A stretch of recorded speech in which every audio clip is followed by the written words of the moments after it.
Bible গ্রন্থে সেখানেও পরিষ্কারভাবে লেখা রয়েছে যে গরু মাংস খাওয়া যাবে।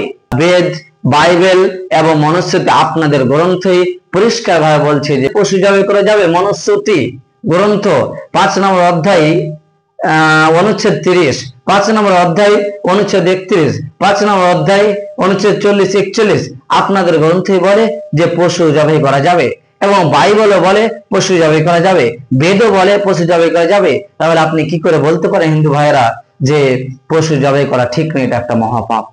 মুসলিমদের গ্রন্থ সেই কোরআন মাজিদও বলে যে পশু হত্যা করা যায়, কুরবানি করা যায়। 5 নম্বর সূরা সূরা মাইদা 1 নম্বর আয়াতে আল্লাহ তাআলা পরিষ্কার করে বলেন যে 16 নম্বর সূরা সূরা নাহাল 5 নম্বর আয়াতে বলেন, সূরা মুমিনুন 23 নম্বর সূরা, সেখানে পরিষ্কার করে বলেন। একজন হিন্দু ভাই প্রশ্ন করেছেন যে কেন পশুকে হত্যা করা হচ্ছে? কোটি কোটি পশু কালকে হত্যা করা হয়েছে। যেই পশু আমাদের দুধ দেয়, যেই পশু আমাদের অনেক উপকারে আসে, সেই পশুকে হত্যা কেন করা হচ্ছে? সেই হিন্দু ভাই বলছেন আমাদের শাস্ত্রে, আমাদের কিতাবে পশুকে হত্যা করা একটি মহাপাপ, পশু হত্যা করা যাবে না, এই কথা লেখা রয়েছে। কিন্তু সেই হিন্দু ভাই, সেই ইহুদি খ্রিস্টান বৌদ্ধ ভাইদেরকে আমি ভালো করে বলতে যাচ্ছি যে আপনাদের কিতাব ভালোভাবে মোতাল্লায়ন করুন, ভালোভাবে দেখার চেষ্টা করুন। আপনাদের কিতাবই বলে পশুকে হত্যা করার কথা, আপনাদের কিতাবই বলে পশুকে কুরবানি করার কথা। আমি আপনাদের দেখানোর চেষ্টা করি।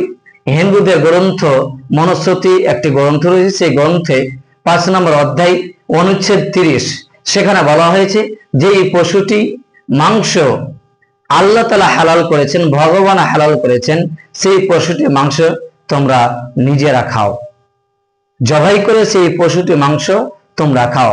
আবার একই কথা মনুস্মৃতি 5 নম্বর অধ্যায় 31 নম্বর অনুচ্ছেদে বলা হয়েছে যে এই পশুর মাংস তোমাদের জন্য হালাল করা হয়েছে, সেই পশুর মাংস তোমরা নিজেরা খাও এবং গরিব দুঃখীকে দিয়ে সাহায্য করো।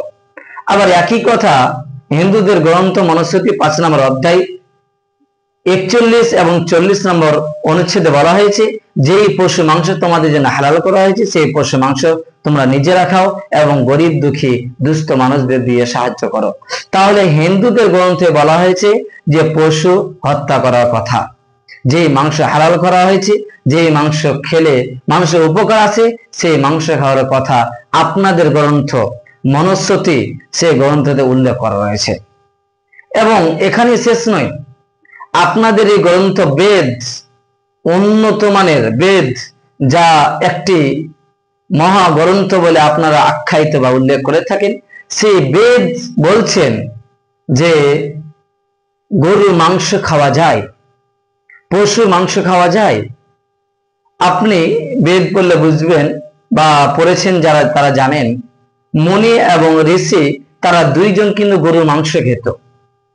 যদি আপনি বেদ ভালোভাবে তল্লায়ন করেন তাহলে বুঝতে পারেন মুনি এবং ঋষি গরুর মাংস খেয়েছেন বা খেতেন, তিনারা ননভেজ খেতেন।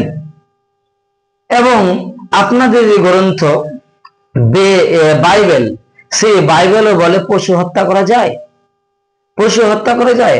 পাণ্ডবরা 5 ভাই, এক ভাই জিজ্ঞাসা করলো যে আমাদের পূর্বপুরুষকে খুশি করতে গেলে, সন্তুষ্ট করতে গেলে কি করতে হবে?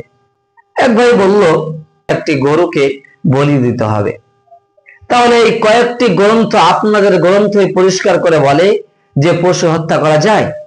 এবং মুসলিমদের গ্রন্থ পবিত্র কোরআন মাজিদ সে বলে 5 নম্বর সূরা সূরা মাইদা 1 নম্বর আয়াতে আল্লাহ তাআলা পরিষ্কার করে বলেন যে এই পশুটি আমি তোমাদের জন্য হালাল করেছি, সেই পশুটি তোমরা ভক্ষণ করো তথা খাও।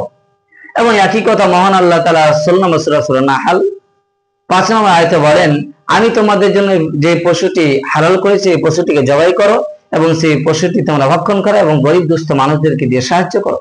ওই একই কথা মহান আল্লাহ তাআলা সূরা মুমিনুন 23 নম্বর সূরা, সেখানে পরিষ্কার করে বলেন আমি যেই পশুটি তোমার জন্য হালাল করেছি সেই পশুটি খেয়ে তোমরা ভক্ষণ করো এবং সেই গরিব দুস্থ মানুষদের দিয়ে সাহায্য করো।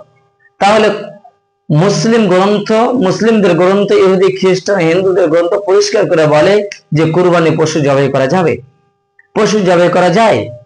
কিন্তু আমরা তা বিশ্বাস করতে রাজি নই। হিন্দু ভাইদেরকে নিয়ে উদ্দেশ্য করে, হিন্দু ভাইদের উদ্দেশ্য কয়েকটি কথা আপনাদের গ্রন্থ ভালোভাবে তল্লায়ন করুন।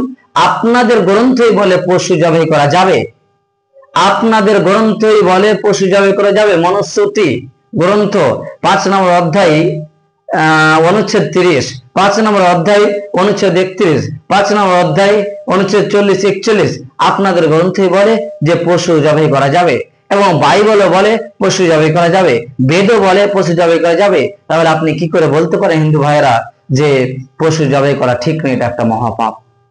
এটা ভুল করছেন। আপনাদের গ্রন্থ ভালোভাবে তল্লায়ন করার অনুরোধ জানাচ্ছি। আসসালামু আলাইকুম ওয়া রাহমাতুল্লাহ।